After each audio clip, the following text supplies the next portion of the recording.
Really quickly, one other thing I wanted to mention before I get back on the road and get going here. There's a woman who is, I think, literally crazy, who used to work for the Seavies. Another one who used to work for the Seavies in the Kenai Peninsula, Toni, whatever her name is, a middle-aged woman, doesn't have sled dogs, doesn't run sled dogs, never really ran sled dogs, as far as I know. And I think she's crazy. She's saying that I'm crazy, which is not true. And there's a real problem with this woman because she has been caught, and I'll link to I'll post the photo online too. She was caught entering a restricted area at the start of the Iditarod race. And she used to work for the Seavies, but she was not authorized to be in there. She got a handler badge from this guy, or this transsexual person who's a partner to Blair Braverman, this Quincy Mountain, gave her this pass. It's like giving a Latino or a Mexican a pass to get into the country, without them being authorized to be in there.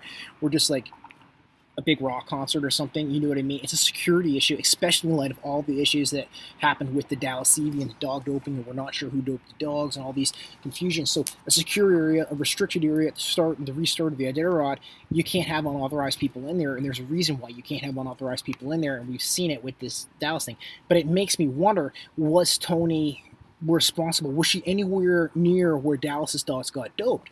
Because she also has a fake profile online, on Twitter, ZY Lyra Max, that she's using to spam and attack me constantly. I don't know her, never met her. I mean, the woman is literally crazy, and she has entered a restricted area with the Iditarod, and she's not working for the Seavies. She used to maybe, but she's not working for the Seavies. She's entered this area unlawfully with a handler badge from someone who doesn't necessarily, who maybe knows her in passing but doesn't know her well.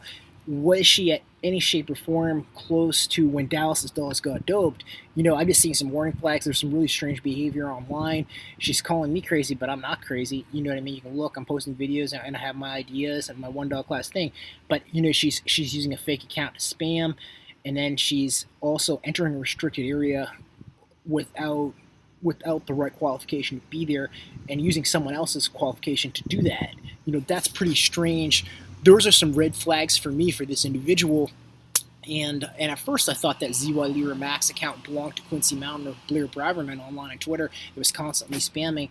But then I realized that it's actually Toni C. Helke, whatever her name is, from Toni Reitter, Tonireitter, from the Kenai Peninsula. Middle-aged woman again, a woman who doesn't have sled dogs, doesn't run sled dogs. Very much a woman who I get the impression just stays on the computer all day, doesn't do anything.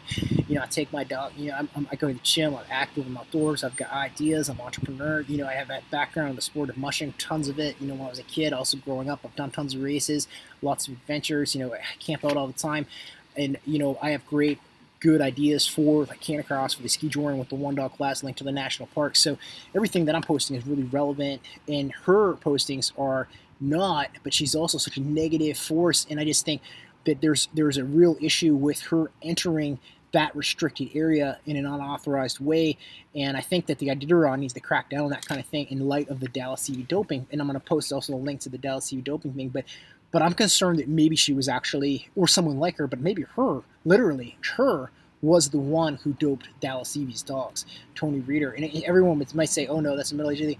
Middle-aged ladies do shit all the time. You know what I mean? Who would have, and some people were saying, well, it's the lab, in Oregon that messed up the samples or something like that. Some people believe it was Dallas, but I'm looking at this person.